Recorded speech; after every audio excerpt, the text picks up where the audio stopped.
This portion of Lee Pitts Live is brought to you by Hodges University, educating the leaders of our community for over 20 years.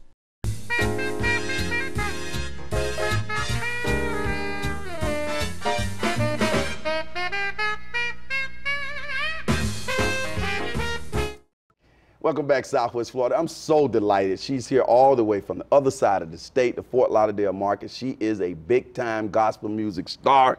We have her CD right here. We're going to hold it up on the screen, and we're going to also, graphically show the CD, Michelle, so don't worry about that. We have Ursula Wright in here, recording artist. She has her CD is titled, Rick, bump that CD up. It's called Saturation for the Nation. And I got a chance, Saturated for the Nation, I got a chance to hear that CD. And then how some CDs have like one or two good songs. All of the songs on that CD are great. So we're happy to have her here. Let's bump Ursula. Yeah. Now, when somebody tell you, I know you hear this all the time, how great you can sing, but when I was listening to your CD, I noticed that you didn't put in some of those songs that would just fill up the space. You try to make every song a good song. How do you approach your CD? Really, how I approach my CD is I really think about the audience. I think about who's going to be listening to it. And I really approach it from the standpoint of ministry. I'm really not one of those artists that just looking to entertain, do 50 runs with no meaning. I want every song, every note, and all of the words to have intent and meaning. I want to be inside of the listener's head when they're actually listening to the CD. And so whether it's praise, whether it's worship, whatever it is, I want it to meet the listener exactly where they are. And it seems like the band and everybody, the background singers, everybody's on point. Do you guys spend a lot of time in rehearsal and working out all the finer details? For this particular project, it was actually a spinoff of a live project, so we spent quite a bit of time in rehearsal, but even in the aftermath and the post-production, actually what we did is we really just kind of recreated the feel of God's presence, creating the feel of a live experience. So we take ourselves there personally. We take ourselves there in the studio room and say, you know what, we have to bring the experience back to this CD, exactly what was reproduced live, and that's how we really approached it. Rick, let's put that CD up on the screen from time to time. Now, people want to get a copy of your CD as we work our way through this interview. They can go to that website we have on the screen. What's that website? That website is www.Wright.com. And when they go there, everything else they need is right there at that website. Everything is on the site. They'll enjoy it. One-stop shop. Yes, it is. Now, I still got the CD in my car in the CD thing. I'm just constantly listening to it. Yes. And one of the things I noticed, just like you said, you can tell that your spirit comes out in your music. Yes. Now, how are you able you said it was live, so it wasn't like you were in a stereo studio, you were doing it live, so you were able to really get into your spirit? Well, originally, some of the music was live. What actually happened is we did a live recording in 2009, and normally a recording is pretty pre-programmed. The songs are sliced up and you pretty much allocate a certain amount of time. But what we did is we really wanted it to be an encounter. Now, we didn't expect the encounter to go 2 hours and 40 minutes, but the Spirit of the Lord took over. People were on the floor worshiping. We ended up in almost a 3-hour concert. Wow. So we couldn't put everything on one CD. So we released one CD first, and this was actually the second spinoff. And then we added some studio songs, but because I believe in bringing the presence of the Lord in the studio, we recreated that feel in the studio to make sure it had the same impact. The response to your CD has been what from the public? It has been phenomenal. One of the things that people normally say about this particular project is that it has something on it for everybody. And when you think about the title, even Saturated for the Nations, a lot of times we think about nations from a geographical standpoint, but even in putting forth the album or the project, I look at nations in terms of where people are spiritually. There are people who are really into praise. There are people who really want to just be on the floor and worship. There are those who have that traditional hymn feel, and then you have what we call, quote unquote, the hip hop Christian artists. And so there's literally something on here for each nation of people. Okay, that's how that title came about. And that's how the title came about. Talk about some people who you might want to pay homage to or give a shout out to who are really involved in this great project, your CD and all the other CDs that people see when they go to your website. I first and foremost would like to thank, of course, God and my family. But as it relates to the actual production of the project, Robert Jojo Hill, who is the executive producer for this particular project, he also has done a lot of work with Dr. Juanita Bynum and her musical works, and also Mark Brown, who is local. Robert Hill is in Atlanta. Mark Brown is local. Mark Brown pretty much worked on the live project, and Robert Hill pretty much worked on the studio aspect of the project, and then producing it to a level where it will literally blow people away. Now, do you consider yourself a solo artist or a group? You know, you have background singers and so on. How do you see yourself? Well, actually, I just pretty much coined myself as a worshiper, as a psalmist. And so what I try to do is, whoever it is that's inviting me somewhere, I try to work within the framework of what they need. But what I really love to do is to take time to really bring people into the presence of the Lord, and that's best accomplished with, you know, the band and with the background singers, because we're together a lot to activate the presence of the Lord and keep it corporate. Tell us about the song Great and Mighty God, which we're going to hear in a second.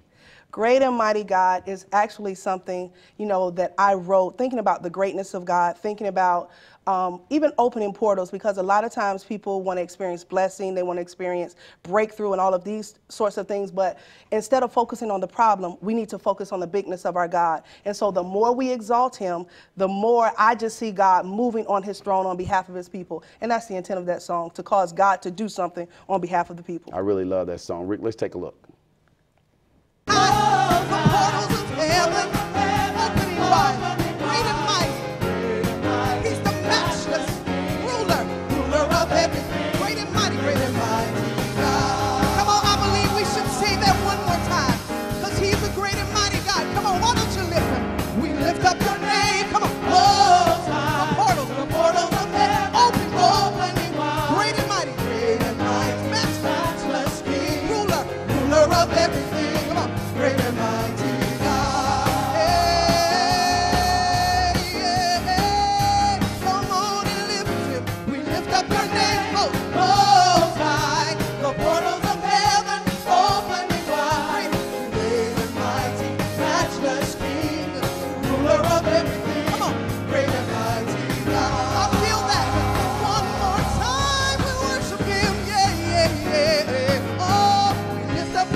Peace in your mind, yeah.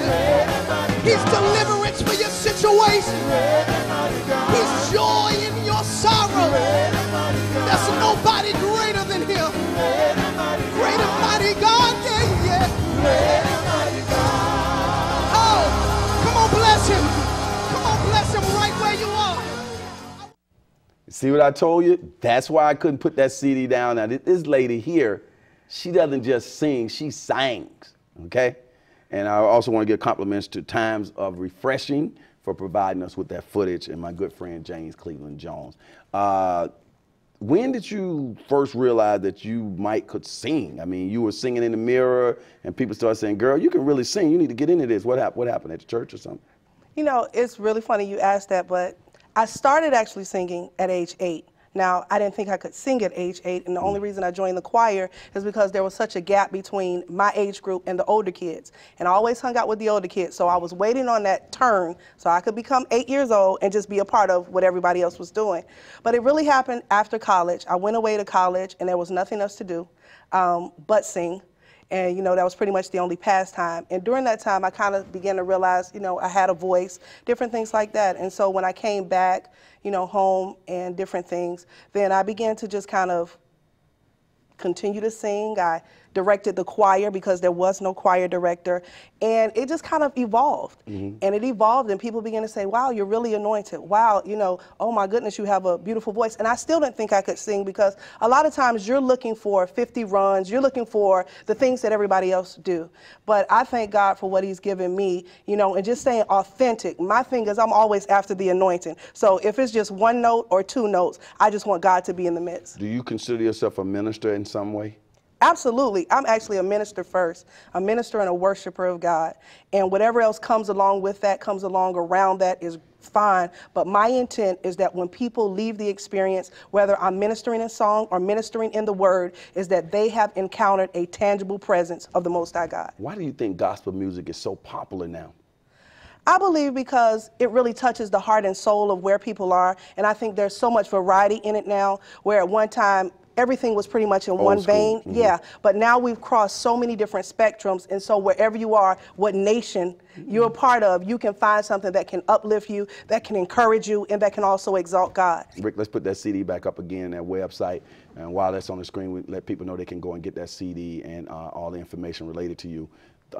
Tell me, how do you define success? When you look at your music and what you're doing, when do you feel like you're successful? I feel honestly that I'm successful. It's not really in how many albums I sell. First and foremost, I want to know, is God pleased with what I'm doing? But secondly, the types of things that have happened as a result of a worship experience that people have been a part of is that they've reported miracles. They've reported the fact that they have never experienced the presence of God like that before. Their lives have been transformed. They've never been the same. So my success is predicated upon whether or not the person who picks up that CD, if their life has changed, or if they're in a ministry event with me, that they can literally say, you know what, I felt God in a way I have never, ever felt him before, and I'll never be the same. Well, we're encouraging everybody to get that CD because it certainly comes out. Let's bump you off here and just stay right there. Right. If you guys weren't inspired by Ursula, then I don't know what to say about you on this Sunday morning. Go out and get that CD.